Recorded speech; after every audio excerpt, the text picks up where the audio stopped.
We are looking at Bobby Fischer's Road to Reykjavik, and we've reached the candidates final in 1971, played in Buenos Aires. Fischer against Petrosian. First three games were very tense. Fischer won the first, Petrosian won the second. Third game was draw, but quite nervy actually from both players.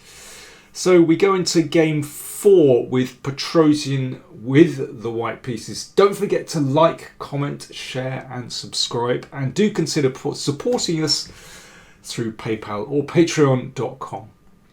So Petrosian with white.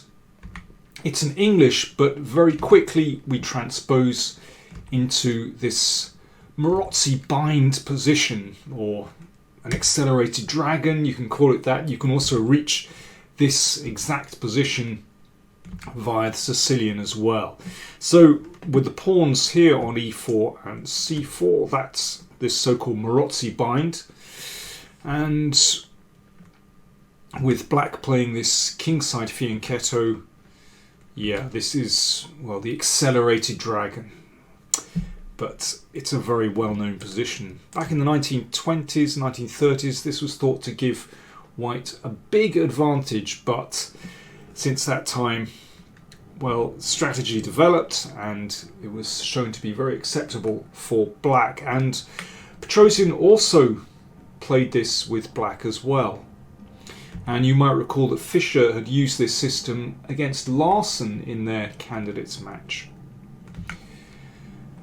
So all pretty normal so far. But Fischer prefers this early exchange on d4, and that just gives black a little bit more freedom. Queen comes out to a5, puts a bit of pressure here, and bishop e6. Now in this position, Petrosian played b3, which is pretty normal. You can also play knight d5, and this leads to pretty sharp positions. That's a little bit better for white, the endgame. It's an improved version of what happens in the game. But queen takes a2 leads to more interesting positions. Carlsen has played this with white. That's more challenging for black to face. But Petrosian played b3.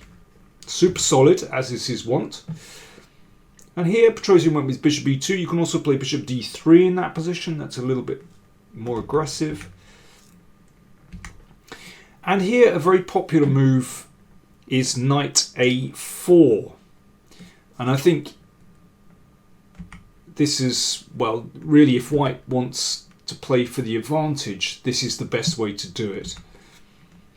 You can see that white just has a pleasant space advantage here. Black breaks out with f5, but this is more fun for white to play than black, definitely. But Petrosian played knight d5, which is a much calmer way of playing the position. So queen's exchanged, and knight takes. Now Petrosian plays c takes d5, recaptures with a c pawn. E takes doesn't really change things that much. Black is very comfortable here. There are two pawn breaks possible, either b5 or e6, and really black doesn't have a lot to worry about in that position. So you can see just one open file here, and Petrosian exchanges off the rooks, and the king comes to the middle, and e6, so black breaks out. And here the players agreed to a draw. Well, that is a bit of a shocker. Maybe not in this position, because there's not that much going on.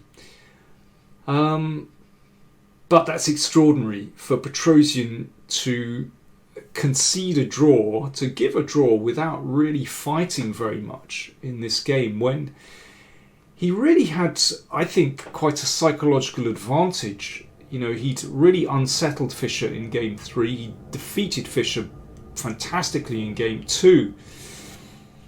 Well, here's what, and I should also mention that the players are following exactly the game between Spassky and Petrosian from their World Championship match in 1969.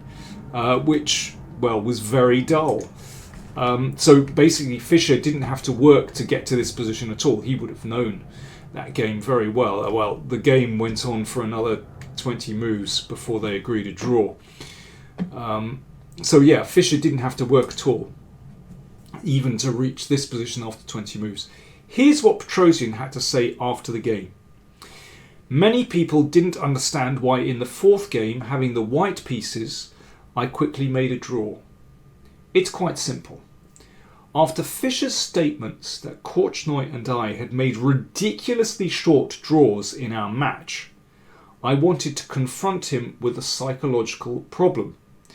To prove to him that if I wanted to make a draw with white, I would always manage to achieve my goal.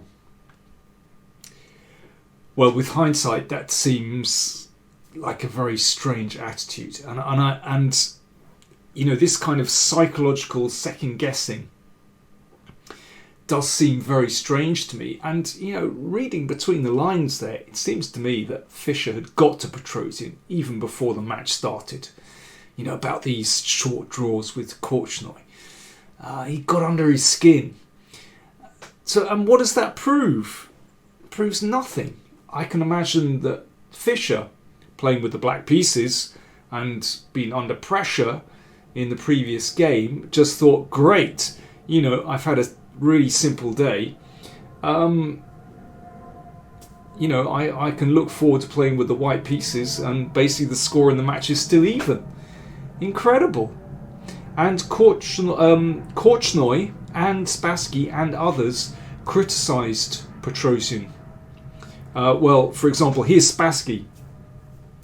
Spassky said, as far as the fourth game is concerned, I ventured to criticise Petrosian slightly for having avoided a real struggle, although he had white.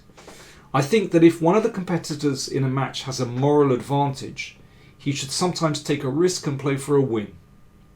In that case, even in the event of a setback, he will, by retaining his high morale, make up for his defeat and his nervous losses. And I think Spassky hits the nail on the head with that as well. You know, in these, I mean, match play is very different, of course, from tournament play, but I think momentum plays a great part in the struggle. And it seems to me to be a big mistake on the part of Petrosian to just give away a draw with white. You know, this was a relatively long match. It's early days, only 4 games. You know, why not play for a win? I'm sure that Petrosian had some, you know, home prep up his sleeve. I pointed out several moments, even in this game, where, you know, white can play for more. Knight a4 is an obvious one. You know, this was not unknown to Petrosian. You know, he could keep more tension in the position.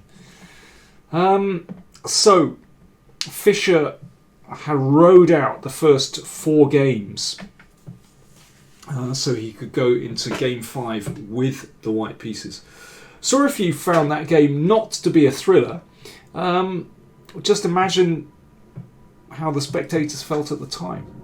But I think it's important to show, you know, all these games in these matches so that we get an idea of the kind of ebb and flow of these encounters.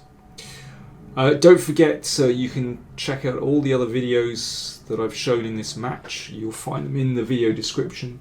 And yeah, don't forget to like, comment, share and subscribe. Thanks for watching. Bye.